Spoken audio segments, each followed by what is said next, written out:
The strange lady in the park in a quiet town surrounded by hills. There was a small park. Children played there every evening, and old people came to walk. But there was one person who never moved, never talked. A strange old woman in a broken wheelchair. She sat under the same tree every single day. Her clothes were old and faded. Her scarf always covered most of her face. She never asked for food or money. She just sat there looking up at the sky as if she was waiting for someone or something. People in the town called her Silent Lady. No one knew her name. No one knew where she came from. Some said she lost her memory. Others believed she had gone mad after a big accident. Kids were scared of her. They said her eyes glowed at night. No one dared to go near her. She had been sitting there for 15 years. One day, a boy named Leo walked through the park. He was 19, a student, quiet and curious by nature. He had seen the woman before, but never really looked at her. That day, something felt different. As he walked past her, he felt a chill, like the air had changed. He turned and looked at her. The woman was still, but for one brief second, her eyes opened and glowed a soft blue dot. Leo stopped. He blinked, unsure if it was real or just his imagination. He stepped closer, slowly. "Ma'am, are you okay?" he asked, gently. Got no answer. The woman didn't move, but something small fell from her hand, a metal coin. It rolled toward Leo's foot. He picked it up. It felt warm. Too warm for a metal coin. It had strange symbols on it. Not English, not any language he had ever seen. As he held it, a soft voice whispered in his mind, "She's not from here." Leo dropped the coin, shocked. He looked around. No one else had heard the voice. The woman still sat quietly, staring at the sky. He picked up the coin again. This time, the voice repeated, "She is not from here. She is watching. She is waiting." Leo took a few steps back. "What is this?" He whispered to himself. He looked at the woman again. Her eyes were closed now. Was it a dream? Was the coin some kind of trick? He put the coin in his pocket and quickly walked away. That night, Leo could not sleep. Strange dreams came to him. He saw stars, a silver spaceship, and a woman running through fire, holding a baby in her arms. He saw her crash into a forest. He saw her crawling, injured, until she reached a park. The same park. Leo woke up sweating. It felt so real. Too real. The next day, he returned to the park. The woman was there, sitting as usual, quiet and still. Leo sat on the bench near her, watching. He took out the coin and held it up. "Who are you?" he whispered. No reply. But her hand twitched. Then, slowly, she opened her eyes and looked at him. For a few seconds, she just stared. Then one blink. Then another. Two blinks. Leo remembered something from a movie. 2 blinks for yes. He pointed to the coin. "Is this yours?" She blinked twice. Are you not human?" A pause. Then again, 2 slow blinks. Leo's heart beat faster. He looked around the park. People walked by, not noticing anything. "How long have you been here?" he asked. She looked at the sky again, then closed her eyes. Leo felt a strange pain in his chest. She wasn't just strange, she was alone. For a very, very long time. He stood up, ready to leave. But the woman slowly raised her hand and pointed at him. Leo froze. From the scarf on her wrist, a strange mark was visible, like a star with a circle around it. The same symbol was on the coin. Leo understood one thing. This was not just a coin. It was a message. And maybe a key. As Leo walked home, a cold wind blew. His phone buzzed. He checked the screen. One new message. "Stop asking questions. You don't know what you've touched." There was no number. Leo looked back toward the park. The woman was gone. Rain fell from the sky. Like whispers from another world. Leo stood at his bedroom window, staring out into the storm. In his hand, he held the strange coin. The same coin he had picked up near the old woman in the park. It was still warm, even in the cold. He turned it over slowly. The glowing lines were now brighter. They moved like they were alive. He placed the coin on his table and whispered, "What are you?" The coin pulsed once with soft blue light. Suddenly, Everything around him went silent. The rain, the wind, the ticking of the clock. It was as if time had paused. Then a voice echoed in his mind. Her name is Zalara. She is not from Earth. Leo gasped and stepped back. Who's there? No reply. He picked up the coin again. The voice returned, soft but clear. She crashed. She hid. They are still looking for her. If you help her, they will come for you too. Leo's heart raced. Who are they? No answer. The lights in his room flickered. His phone buzzed again. A new message. You touched her key. Return it. Forget what you saw. There was no sender name. He looked outside. A black car was parked. Across the street, tinted windows. Engine still on. Was someone watching him? He closed the curtains and backed away. The coin in his hand vibrated, fast and sharp, then suddenly went cold. The silence ended. The sounds of rain and thunder returned. Time began to move again. Leo couldn't sleep all night. Too many questions. Too many strange things. As soon as the sun rose, he rushed to the park. The woman Zalara was there again, under the same tree, but this time, her scarf was loose. He saw part of her face, pale silver skin near her neck. Just for a moment before she pulled the scarf back up, he walked closer, sat beside her on the bench. I know your name now, he said softly. Zalara. Her eyes opened. Blue again. Do you remember me? He asked. She blinked once, slowly. Then she looked at his pocket. It took out the coin and held it in front of her. She raised her hand weakly and touched the coin. As her fingers touched it, a soft hum filled the air. A blue light floated up from the coin and entered Leo's head. His vision changed. He saw a planet with 2 moons. Tall, silver towers. Flying ships. People with glowing marks on their foreheads. Then, panic. Sirens, explosions. Ships falling from the sky. A young woman. Zalara ran through fire, holding a glowing baby. Behind her, black shadows followed. She reached around pod. She placed the baby inside, pressed a button, and the pod shot into the sky. Seconds later, her own ship was hit. She felt. Darkness. Leo woke up, gasping, back in the park. Back beside her. The coin had fallen again. His hands were shaking. He looked at Zalara. That baby. Was it your child? She closed her eyes and blinked twice. Yes, Leo whispered. Is he still alive? She didn't answer, but her hand slowly pointed north, toward the hills outside the town. Then she did something she never did before. She spoke. Her voice was cracked, dry, barely a whisper. They are coming. Leo turned quickly. A man in a long black coat was watching them from behind a tree. As soon as Leo stood up, the man walked away, calm, quiet, vanishing into the morning fog. Leo looked at Zalara. She was weak, her head down. He put the coin back into her hand. I'll help you, he said. She opened her eyes and whispered one more word. Find him. Lightning flashed across the sky. The storm had returned. Leo stood at the edge of the park, his jacket soaked in rain. He looked toward the old tree, the place where she always sat, but the wheelchair was empty. Zalara was gone. His heart beat faster. The wind howled louder than before, almost as if warning him. He searched the park. Nothing. No sign of her. Until he heard a soft metallic sound. Clink. Clink. He turned toward the noise.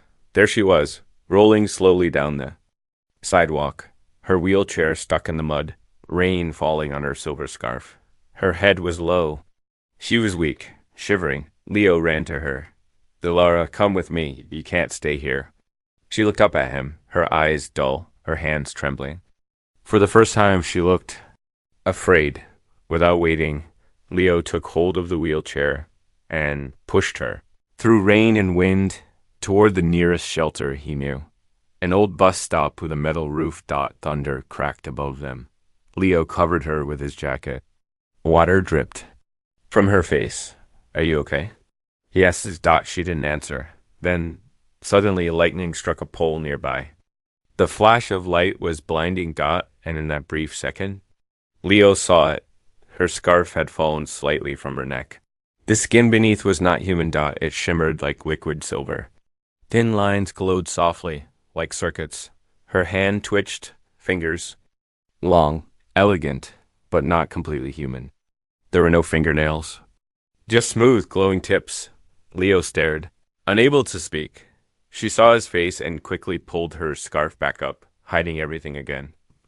But it was too late. He had seen it. You're not just from another planet, Leo whispered. You're not wearing a disguise. This is your real body. Solara turned away. Rain hit the roof harder. Leo sat beside her in silence. I won't run, he said after a while. I won't leave. You don't have to hide from me. Then he remembered the message in his dream, the one from the coin. She was a soldier, a mother, a refugee. Where is your ship? Leo asked. Where did you crash? Solara slowly raised her hand and pointed not toward the sky, but toward the city. Then she whispered a word, warehouse. Hours later, after the storm passed, Leo followed the direction she had shown. It led to an old locked-down building near the edge of town, rusted metal doors, no windows, faded warning signs. Keep out. Leo looked back at Solara, who waited in a hidden spot nearby. She nodded once. He took out the alien coin. To his surprise, when he placed the coin on the door's keypad, the lock beeped. The door opened by itself. Inside was darkness and silence. Then the lights turned on, one by one. They walked down a narrow path filled with dust. Old crates, broken machines. In the center of the room was something covered in a black sheet. Leo pulled the cover away. It was a pod. Metal, round, damaged, but still glowing faintly. On the side of the pod was the same symbol from the coin. The star in a circle. Solara touched the pod with both hands. The top slid open. Inside was an empty cradle and a small glass cube. Leo picked it up. As soon as he touched it, the cube lit up, and a message played in the air. A woman's voice, Solara's voice, but younger, stronger. If you find this, it means I failed to protect him. His name is Zane. He is my son. He carries our blood and our power. He must never fall into their hands. Hide him. Raise him. Keep him away from them. Leo looked at Solara. You had to leave him. To save him. She blinked once. A single tear rolled down her cheek. Suddenly, the lights flickered. Leo turned fast. Someone else was inside the warehouse. A tall man in a black coat stepped from the shadows. You should not be here, he said coldly. His voice was deep, calm, and not fully human. Leo grabbed the coin. The man smiled darkly. We've been watching you, Leo, and now we'll take her back. Before Leo could move, two more men appeared behind him. Solara stood up from the wheelchair, but her legs gave out. She fell hard, gasping. Leo shouted, Run! But the black coat men were already moving in. The coin in Leo's hand began to glow again. Hotter, brighter, and then everything went white. The light was blinding. White, pure, silent. Then suddenly, darkness. Leo opened his eyes. His ears were ringing. Smoke filled the warehouse. Something had exploded, but he was still alive. He looked around. The pod was glowing. The black coat men were gone, but so was Solara. Leo tried to stand. His legs were shaking. He held the coin tightly. It was cold now. Dead. A piece of broken metal lay beside him, marked with strange alien writing. He didn't understand it, but one word kept repeating again and again. Awaken. A boy stood in front of a mirror, holding a toothbrush. He looked like any other 15-year-old. Messy hair, sleepy eyes, quiet, but something strange had just happened. His fingers had glowed blue when he got angry at school. It only lasted for 3 seconds, but it felt like lightning in his veins. He didn't tell anyone, not even his adoptive parents. His name was Zane. He had always felt different, like a puzzle piece from the wrong box. He could run faster than other kids. Heal faster. He heard voices in his dreams, speaking in a language he didn't know. And now, this glowing, what's wrong with me? He whispered to his reflection. The lights in the bathroom flickered. Leo returned home. Tired, wet, heart racing. He replayed. The message from the glass cube again. His name is Zane. He is my son. He must never fall into their hands. He had no address. No picture. Just a name. But Leo had an idea. He opened his laptop and searched. Zane plus. Adopted plus. 15 years ago. Thousands of results. He narrowed it down. Only this town. Only male. Only adopted between 15 and 16 years ago. 3 names. One stood out. Zane Mitchell. Lives in the north part of town. Leo grabbed his bag and ran. Zane was sitting on his porch. Alone, watching the night sky. He saw Leo approaching. A stranger. Can I help you? Zane asked. I think I know something about you, Leo said, breathing fast. Something big. Zane laughed. Are you a detective or something? Leo sat beside him. Do your hands glow sometimes? Zane froze. How do you know that? Leo showed him the alien coin. It lit up, just a little, in Zane's presence. Zane stepped back. What is that? It belonged to your mother, Leo said. Your real mother? Zane's face turned pale. I don't have a real mother, just the people who raised me. Leo looked into his eyes. You're not from here, Zane. You were sent here to survive. Suddenly the porch lights flickered. Zane's hands began to glow again. Soft blue light danced across his fingers. He looked terrified. Leo nodded. You're waking up? Zalara sat in a dark room. She was chained to a chair. Her skin was dim, weak, silver marks fading. Across from her stood the man in the black coat. He smiled cruelly. The boy has awakened.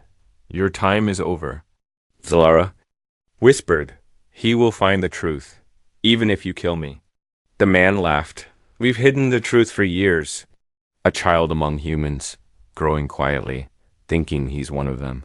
He leaned closer, but now that he's glowing, we're coming for him. It started with a hum, not loud, not scary. Just ... A soft sound like wind moving through wires. Zane sat on the floor of his room, staring at his glowing hands. They didn't hurt. They didn't burn. They felt like they belonged to someone else. On the wall behind him, his shadow had changed. It wasn't shaped like a boy anymore. It looked taller, older. And there was a faint circle of light floating, just above the shadow's head. Zane blinked hard. The light disappeared. He looked at the door, half expecting someone to come in. But the house was quiet. Too quiet. He whispered, Who am I? Leo stood in front of a whiteboard covered in notes, maps, names, drawings of symbols from the coin. At the center, one word circled in red. Zane. Next to it, a photo he secretly took earlier. Zane's eyes glowing in the dark. Leo played the glass cube message again. He carries our power. He must never fall into their hands. He whispered to himself, but they're already watching him. Suddenly, a knock on the door. 3 knocks. Then silence. Leo slowly approached and peeked through the PEPHOOE. No. 1. But when he opened the door, a white envelope was lying on the ground. No address, no name, just a black seal, a circle with 3 arrows pointing inward. Leo opened it with shaking hands. Inside was a photo. Zane, taken from far away. Zoomed in, a red target over his chest and written below it in bold. You have 48 hours. Or we take him. Zane couldn't sleep. The house felt wrong. His parents were out. He looked at his skin under the light. The blue glow had faded, but something inside him still buzzed. He opened his closet and pulled out an old cardboard box. Inside were items from his early childhood. Baby clothes, random toys, and something he never dared to open. An envelope marked adoption documents. He opened it. Inside, his adoption file, a hospital tag, a note in strange writing. Not English, not any human language. He stared at the note. Alive. The letters moved slightly, like liquid metal dot as he touched the paper. A word appeared in English. Zane, remember who you are. The paper burst into blue flame. No heat, no smoke, and vanished in his hands. His heart raced. The lights flickered. And from the mirror, he heard a voice. They are coming for you. Zane met Leo near the same park where it all began. You were right, Zane said. I saw something from before. Leo looked serious. We don't have much time. He handed Zane the photo with the red target. They're watching you. They've been watching you for years. Zane, look down. His hands were glowing again. Leo whispered. You're changing. It's starting. Starting what? Zane asked. Leo showed him the coin. This thing told me your power is linked to memory. The more you remember your real self, the stronger you become. Zane clenched his fists. Then I want to remember everything. Leo nodded. But first, we have to run. They know where you are? A room full of screens. One showed Leo and Zane standing in the park. The black coat man stepped forward, his face now slightly cracked, showing silvery lines under the skin. They've made contact. He said. Another voice replied, deep and echoing. Activate the sleeper. The boy must not awaken fully. A third figure entered the room. A girl around Zane's age, but her eyes glowed red. She smiled softly. He won't remember for long. I'll make sure of it. Darkness. Zane opened his eyes, but he couldn't see. He was floating. Not in water, not in air, but in something else. A black space filled with soft echoes and flickers of light. His body felt weightless. Silent out then. The lights began to take shape. Stars, planets, galaxies, and memories, but not human ones. He saw a silver planet with 2 suns. He saw a glowing tower. He saw her, a woman with blue eyes, placing a baby into a pod, whispering something in a strange language. Zane whispered back, Mother? Suddenly, the stars around him exploded into light. He woke up, gasping, covered in sweat, sitting inside a small cave, deep in the hills. Leo sat nearby, watching him. You passed out last night, Leo said softly. You've been out for hours.